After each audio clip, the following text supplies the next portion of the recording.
Espacio Solaris presenta.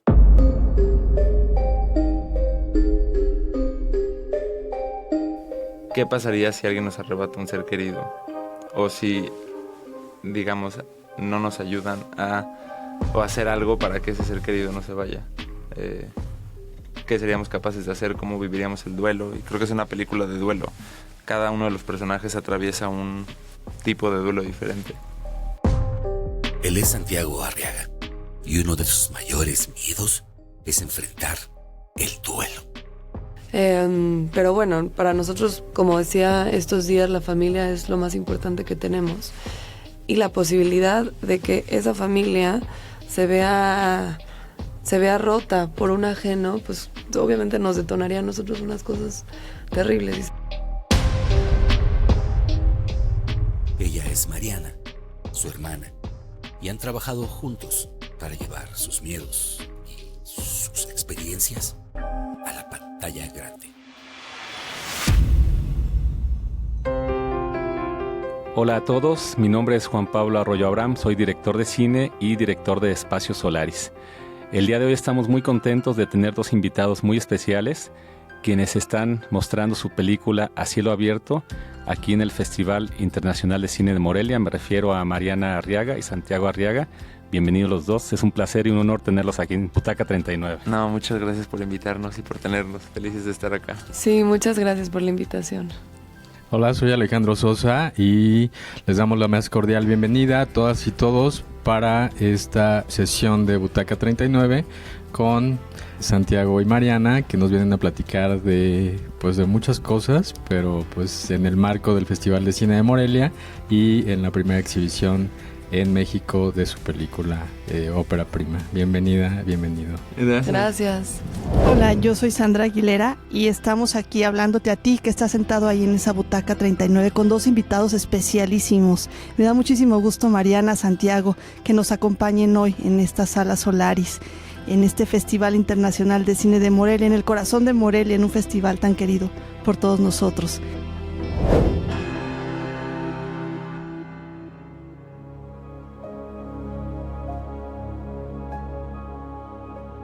La pérdida y el duelo como algo que puede conectar a las personas, de cualquier lugar, de cualquier origen.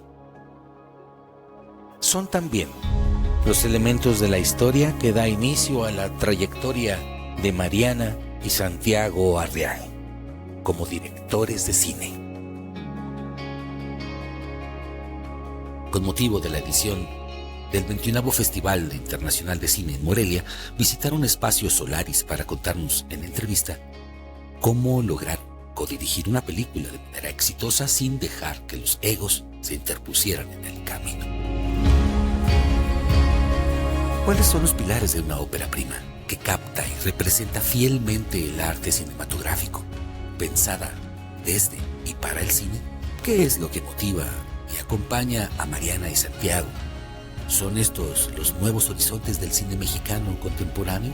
Descúbrelo en esta entrevista con nuestros anfitriones Sandra Aguilera, Alejandro Sosa y Juan Pablo Arroyo Abraham en un episodio más de Butaca 39, un podcast de Espacio Solaris.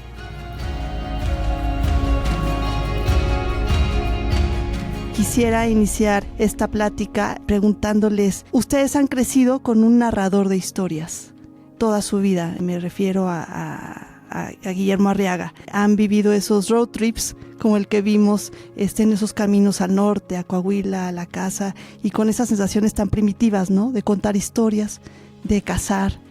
¿En qué momento de su vida decidieron que iban a ser cineastas, que iban a dedicarse al cine? Yo creo que para cada uno de nosotros fue diferente.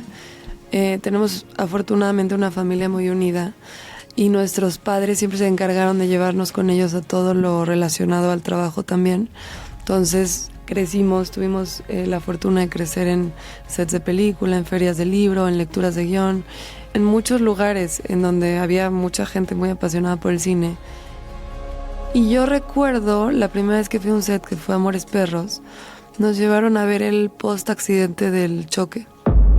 ¡Métele, güey!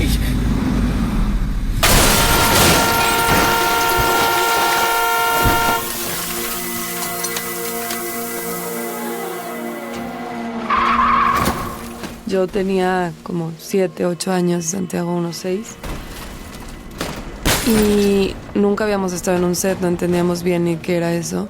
Pero me acuerdo que había todo un escenario muy catastrófico, había un coche chocado, había una mujer con vidrios en la pierna y había perros en el suelo y estaba el que sale el chivo y todo me daba como miedo, pero también una fascinación muy grande. Y desde ese como primer encuentro con la ficción, yo creo que yo empecé a fantasear con cuando creciera también hacerlo. Esa fue mi experiencia. Sí, la mía fue muy diferente. Yo creciendo fui como que cambiaba de pasiones de año a año. A los 14 años quería ser mago, luego a los 15 boxeador, a los 16 biólogo, a los 17. Entonces pasé por todas las etapas y creo que eso encuentro yo en el cine. Me puedo apasionar y obsesionar con un proyecto, crearlo y luego mudar a la siguiente pasión que tenga y así ir tratando todas mis obsesiones. Y además de esta parte vivencial que les tocó del acercamiento con el cine, con el arte en general, ya me llamaba mucho la atención que pues uno de los personajes, los personajes principales buscan una venganza por una pérdida. Y luego escuchaba en la rueda de prensa justo esto que acaba de decir Mariana, que su familia es muy unida. No sé, más bien les quiero preguntar eso. Si de dónde ustedes, pero desde el plano personal, se agarran, por decirlo de alguna manera, para entender ese tipo de pérdidas tan fuertes que no sé si han vivido o no sé si han tenido o no. Y este tipo de obsesiones, este tipo, digamos, como ya de alteraciones a lo mejor de conducta o cosas que te llevan como a actuar de diferente manera, ¿no? Socialmente hablando. O sea, ustedes desde lo personal, ¿cómo entienden esto para dirigirlo? ¿De dónde lo nutren? Pues nosotros afortunadamente todavía tenemos a papá y mamá. Sí. Pero creo que uno de los mayores miedos que yo tengo y que constantemente me da ansiedad es recibir algún día una llamada que no quiera recibir. Entonces siento que esta película de alguna manera trata de afrontar estos miedos y de trabajarlos de alguna manera, como ir trabajando un duelo que no sucede. Sí. Y lo que despierta, creo que para mí y para Mariana, estas ganas de contar la historia es qué pasaría si alguien nos arrebata un ser querido o si no nos ayudan a hacer algo para que ese ser querido no se vaya. ¿Qué seríamos capaces de hacer? ¿Cómo viviríamos el duelo? Y creo que es una película de duelo. Cada uno de los personajes atraviesa un tipo de duelo diferente. Sí, como dice Santiago, nosotros por fortuna no hemos estado ahí en ese lugar, pero bueno, el solo hecho de imaginarlo, como estar en la situación de los personajes, nos ayuda a nosotros mucho a tratar de imaginar cómo se comportaría cada uno. También desde la historia obviamente habían escrito un poco de la personalidad de los personajes, pero fue una cosa que construimos entre nosotros, los actores, y cosa que ya venía desde el texto. Para nosotros, como decía estos días, la familia es lo más importante que tenemos. Y la posibilidad de que esa familia se vea rota por un ajeno, pues obviamente nos detonaría a nosotros unas cosas terribles y seguramente estaríamos... La película empieza con un sentido de normalidad que claramente no está normal. La madre intentando rehacer una familia, los hermanos intentando encajar, y entonces es como esta apariencia de normalidad no está funcionando y en realidad necesitan afrontar la muerte para poder seguir con la vida.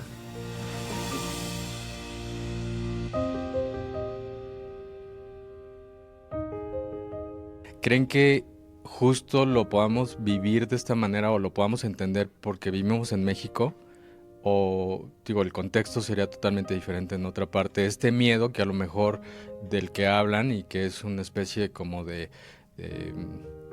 posibilidad, no para ustedes, para todo el mundo, para todo México. Pues yo creo que si hay alguien que no, después de un accidente te abandona o te deja o lo que sea, pues estés en el lugar en donde estés, te crea un enojo y un rencor que quieres. Sí, en México los traileros pueden llegar a manejar horas y horas y horas sin descanso y sin turnos, pero podría ser en cualquier otro escenario que suceda que te dejen.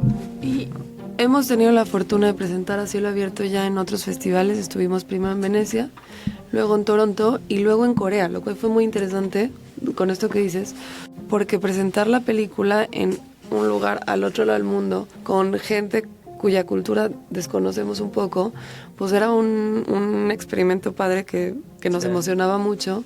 Y la verdad es que el recibimiento coreano fue una cosa increíble. O sea, creo que es una historia con la que no importa dónde estén, se puede vincular la gente porque habla de la pérdida y del duelo.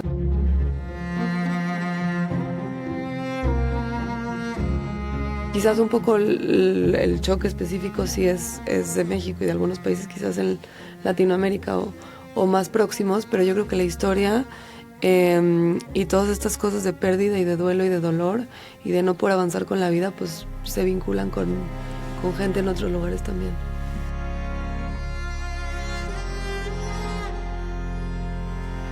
Fíjense que esto que dijiste, Santiago, de que es como un preduelo, es decir, algo que afortunadamente no han vivido, que desafortunadamente todos los tenemos que vivir en algún momento, que es la pérdida de un padre, de una madre, ¿no? Normalmente se nos va el papá primero. ¿Por qué? No sé. Hay mucho más viudas que viudos, no sé si sabían. Es decir, se nos van siempre los papás primero. Si ustedes están en una familia estable, feliz, completos, y este guión habla sobre algo que no les ha sucedido, ¿qué tanta parte del guión están vibrando ustedes, sintiendo, sufriendo inclusive? Porque al final de cuentas están haciendo arte ustedes. No están haciendo simplemente una película para comer palomitas. Están haciendo una película muy poderosa, llena de sentimiento. Creo que está relacionado un poco con las preguntas que hacían anteriormente. ¿De dónde sacan ese poder en el guión? ¿Y qué tanto modificaron ustedes el guión que había escrito su papá originalmente?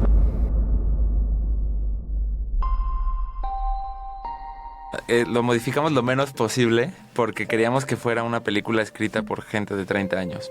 Era digamos, si se hubiera filmado en ese momento, la primera película de nuestro padre y nuestra primera película. Entonces queríamos que se sintiera una película joven, con un espíritu. También el Guillermo que escribió esa historia cambió mucho al Guillermo que es hoy.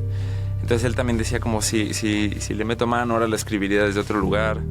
Y creo que está bien conservar el detonador de por qué la escribí. Él la escribió también con el miedo de... Mariana y yo estábamos muy chiquitos, lo escribió hace 30 años. Y a él le daba miedo dejarnos solos y cómo podríamos nosotros como hijos seguir con la vida. Y luego nosotros, 30 años después, ahora es con el miedo de perderlo a él o a mi mamá, no es como o a Mariana. En mi caso, perder a alguien que quieras, pero como dices, los papás son algo que se tiene que atravesar y sí, obviamente es un preduelo y te involucras durante 2 años en trabajar en un tema que te obsesiona y estás constantemente trabajando sí, Adquiriéndose. Sí. Sí, y también tenemos mucho vínculo con esa historia, o sea, aunque no hayamos atravesado la situación de los personajes, todo el desarrollo de la historia se da en un universo que es como nosotros crecimos, o sea, los viajes en carretera, que nos lleven de cacería, los 90s, es de México que está retratado en la película y que al final queríamos conservar. Es lo que nos tocó vivir a nosotros, las peleas por la televisión, o sea, me acuerdo que yo creo que las generaciones de hoy no tienen idea qué es eso porque cada uno tiene su pantalla. Pero Santiago y yo nos tocaba ponernos de acuerdo sobre qué queríamos ver y a qué hora. La principal pelea de la casa. De la casa, sí. Entonces hay mucho con lo que nos vinculamos y sí, como dices, Ano, tratamos de conservar ese escrito que estaba hecho desde los 90s y de ser lo más leales a eso que estaba.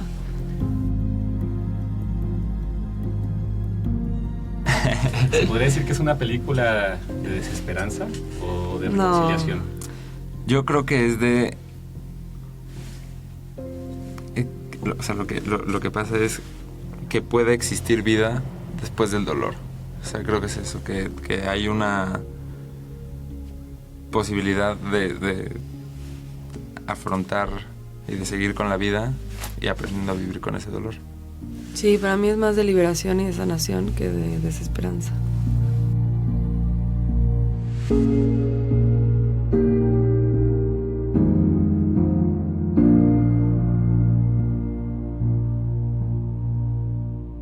Sí, esto que dicen es bien importante porque para tanto ustedes como creadores como para los espectadores es eso, ¿no? Es ese mensaje de que existe vida después del dolor, y también pues me remota a pensar pues en una historia de infancia, ¿no? En lo que decían, los viajes de cacería, escuchar los relatos, ¿no? De su padre en estos viajes, en estas road trips. ¿Cómo fue la sensación de ver esa película terminada y mostrársela a su papá? Híjole.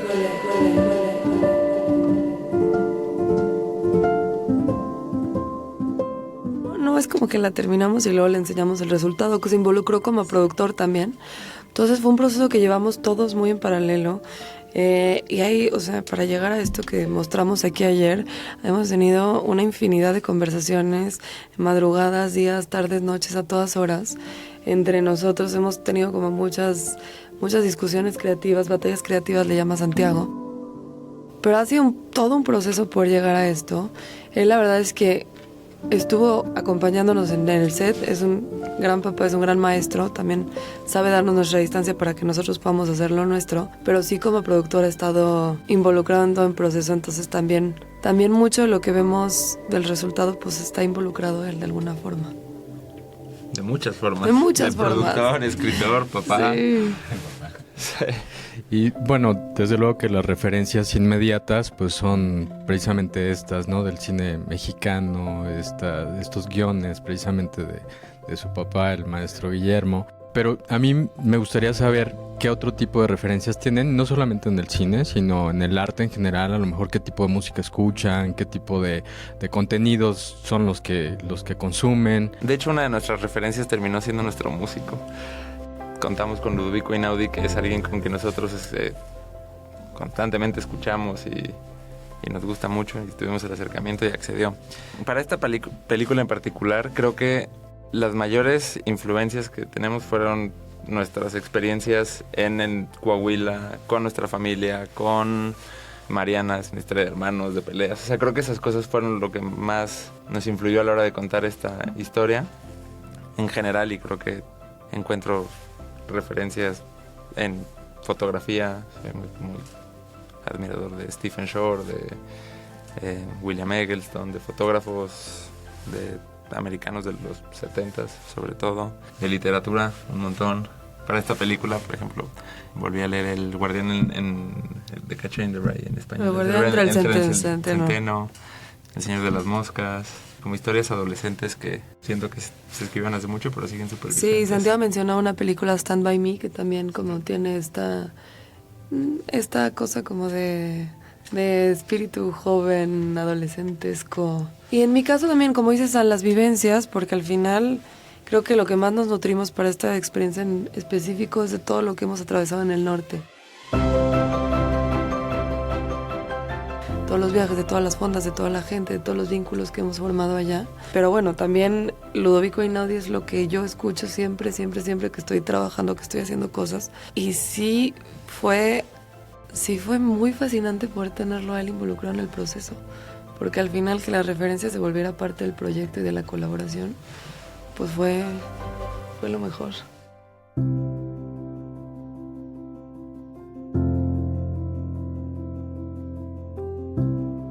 Oigan, y yo cuando he dirigido películas, a veces no puedo ni conmigo mismo, es decir, ya un director es un rollo, y les quiero preguntar, ¿cómo le hacen para codirigir? Digo, son hermanos, que eso es para bien y para mal. Sí. Los hermanos a veces nos peleamos y a veces nos reconciliamos, nos abrazamos, ¿no? Pero no solo eso, sino simplemente son hermanos, son codirectores de A Cielo Abierto. ¿Cómo le hicieron para poder convivir durante no sé cuánto duraron de rodaje, un mes y medio, y seguir juntos? Y más de los 2 meses de filmación, llevamos ya 8 meses de postproducción, 3 de preproducción y un montón más platicando la película. ¿Quién tomaba las decisiones? ¿Cómo jugaban los egos en ese momento? ¿O el hecho de que a quién le hacían caso el equipo de 50, 60, 70 personas? ¿Qué pasó? Platíquenos un poco la historia. Somos 2 directores, pero hacemos un trabajo. Lo que hacemos para llegar a esto y que no haya caos en el set, es tratar, incluso antes de empezar la preproducción, de platicar. En este caso tuvimos 8 años para platicar el guión. Todavía en el set llegaban preguntas que yo decía, ¿cómo no pensé esto? Ventana arriba, ventana abajo. Sí, nos preguntaban, ¿los personajes traen cinturón? Y yo, ¿traen cinturón? No sé. Porque luego se baja, y cómo se baja rápido, y era como, no sé. Pero bueno, las decisiones que digo, afectaban la narrativa y así tratamos de hablarlas entre nosotros y que el objetivo sea el mismo, entender el subtexto de qué quiere decir tal o cual cosa y no hubiera conflicto. ¿Quién decía acción? El asistente de dirección. Yo creo que no hay egos, o sea, tenemos que soltar el ego. Es mi hermano, es mi mejor amigo también. Y entonces yo creo que no hay nada de esta cosa de que si se acercaron con él, porque con él más bien es como dice Santiago, que si alguien del equipo técnico se encuentra primero con cualquiera de los dos y hay que resolver algo, los dos contestáramos lo mismo. Entonces tratamos como de tener una visión y que esa visión sea la visión y que no importa con quién se acerque la gente del equipo, que seamos capaces de resolver lo que los dos resolveríamos en conjunto. Y también pues yo creo que eso es un acierto a nuestros padres, de alguna forma nos hicieron unidos. De chiquitos peleábamos un montón, digo normal, pero tanto que nos metieron a terapia. Y era una terapia espantosa, la odiábamos y yo creo que al final dijimos como, bueno, hay que hacer mancuerna mínimo para que nos saquen de la terapia. Nos peleamos pero no nos acusamos. Y ahí empezó la complicidad. Sí. Pues yo justo iba a hacer una pregunta en torno a esto. ¿Cómo es cómo trabajar juntos y cómo dirigir la dirección creativa, ¿no? En este caso, y bueno, tenemos ejemplos de los hermanos Dardenne o los hermanos Cohen. ¿Hacia dónde quieren ir ustedes dos? Híjole, yo creo que eso es bien difícil de responder porque es... 1, lo que puedes hacer con lo que tienes, y 2, es como pues no sé, los temas que regresan a ti constantemente. En nuestro caso, pues, por ejemplo, si me ponen a mí a hacer una comedia, yo creo que saldría terror, y si hago terror me saldría comedia. No sé, creo que nosotros crecimos en el drama y sí, dilemas morales, problemas éticos, este tipo de cosas que también están muy recurrentes en la obra de Guillermo. Creo que a nosotros nos afectan bastante. O sea, fue una suerte de la vida encontrarse con este guión, ¿no? Escrito. Sí, yo cuando lo leí dije, es que resuena todo. O sea, es la historia de nosotros. Sí, luego creciendo, se acercaban con proyectos y decíamos, todo bien, pero tenemos ya muy en mente lo que queremos hacer. Sí, creo que no hay forma de involucrarte en un proyecto si no es de manera personal. O sea, si la historia no te afecta de una manera que te tiene que obsesionar por 2 años, lo que te decían, ¿para qué la haces? O sea, formas de trabajar hay miles más. O sea, ¿para qué te quedas 2 años en algo que no te llena?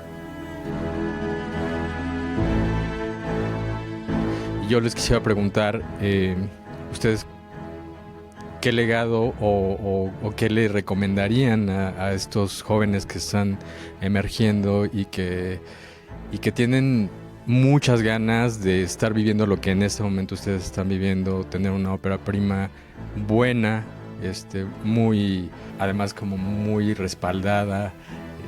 ¿Cómo puede lograr algún joven algo así? Yo creo que el primer consejo que daría es trabaja con contadores de historias.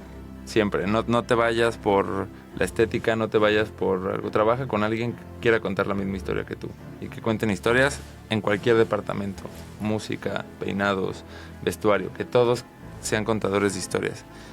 La segunda, que tengan tu mismo gusto. La tercera, nunca te vas a sentir listo para hacerlo, entonces mejor hazlo.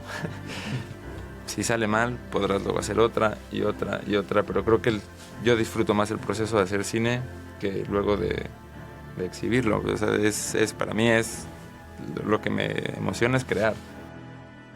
Sí, yo también creo que se requiere mucho rigor y mucha disciplina. Entonces es trabajar y es trabajar duro, pero bueno, si hay pasión y si hay ganas y si les mueve, pues es algo que se hace y que sale natural. Y también tener mucha paciencia y mucha resistencia a la frustración. Porque a veces como que muy rápido se tira toalla cuando algo no está saliendo y el cine al final es mucha talacha. Entonces que no haya este miedo, esta barrera entre la gente o los colaboradores. A la gente le gusta mucho meterse, involucrarse en proyectos donde hay ganas de hacer las cosas. Entonces pues acercarse, tocar puertas y lo peor que te pueden decir es que no. Entonces buscar gente que uno admire para colaborar y hacer equipo. Porque es muy importante también hacer equipo e ir creciendo con la gente con la que vas trabajando también. Oigan, y una pregunta más fría, pero también antes de cerrar, ¿tuvieron actores y no actores dentro de la película? Obviamente los actores están acostumbrados a trabajar, pues a eso se dedican. Algunos, no digo el caso de ustedes, podrían estar un poco influenciados o viciados ya. ¿Cómo le hicieron para que los actores se involucraran con la historia y cómo le hicieron para poder dirigir a los no actores y que también se hicieran parte de esa historia y que dieran ese resultado tan bonito que vimos en pantalla? Teo, Kika y Max, que son los 3 adolescentes protagonistas. 2 de ellos nunca habían hecho absolutamente nada relacionado. Y era como una de nuestras preocupaciones antes de empezar el proyecto, como, híjole, vamos a trabajar con actores naturales, ¿cómo lo vamos a hacer? ¿Qué pasa si los casteamos y al final no? Y el primer día que tuvimos de ensayos con ellos, esos miedos se fueron. O sea, nos enseñaron un montón y ellos eran los que permitían probar cosas. Como que a veces tú estás medio con los miedos y diciendo, no, cálmate, vamos a probar esto. Y si no funciona, hacemos esto. Los 3, muy disciplinados, una entrega muy grande. Y como dice San, también como una cosa de querer probar y entregar todas las... O sea, y de darlos...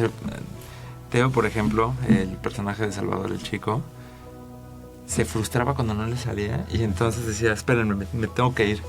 Y se iba y se sentaba solo un rato y de repente llegaba y decía, ok, vamos. Estoy listo. Y decía, wow. Y los actores profesionales, Julio, Manolo, Ceci, Julio Bracho, Julio Cedillo, Sergio Julio Bracho, Mayer. Sergio Mayer, creo que todos ayudaron a cobijarlos a ellos para que estuvieran en un ambiente de confianza donde pudieran jugar. Y en este sentido de los... Que dices de los vicios, yo más bien creo que los estaban tan a disposición de la historia y de ayudar a los chicos que se entregaron a hacerlo. Pues yo tengo como 1,000 millones de preguntas más. La verdad es que es un placer tenerlos aquí con nosotros. Quisiera hablar de la película, pero no puedo porque si no se la voy a echar a perder a los espectadores, porque hay muchas cosas que tengo dudas respecto a la historia, pero no se las puedo preguntar. Desafortunadamente ya tendremos una segunda oportunidad. Cuando la vamos a presentar acá. Exactamente. Cuando la presentemos aquí en Espacio Solaris, acá en Morelia, Michoacán. Y bueno, yo quiero agradecerles muchísimo la disposición, la tranquilidad, la paz que nos generan a todos. Una película con un poder impresionante y aún así ustedes detrás de las películas pues se ven que son gente súper buena onda, ¿no? Entonces yo en ese sentido les agradezco que hayan aceptado esta entrevista el día de hoy. Este podcast, le agradezco también a Sandra Aguilera, a Alejandro Sosa, a Mario, que está ahí en los controles. No, muchas gracias por tenernos. Fue un placer platicar de la película. Gracias por darnos el espacio y espero que muy pronto podamos estar por acá. Sí, muchas gracias por la invitación y por el espacio. Y felices de regresar cuando nos vuelvan a invitar. Bueno, pues corte. Vámonos. Gracias.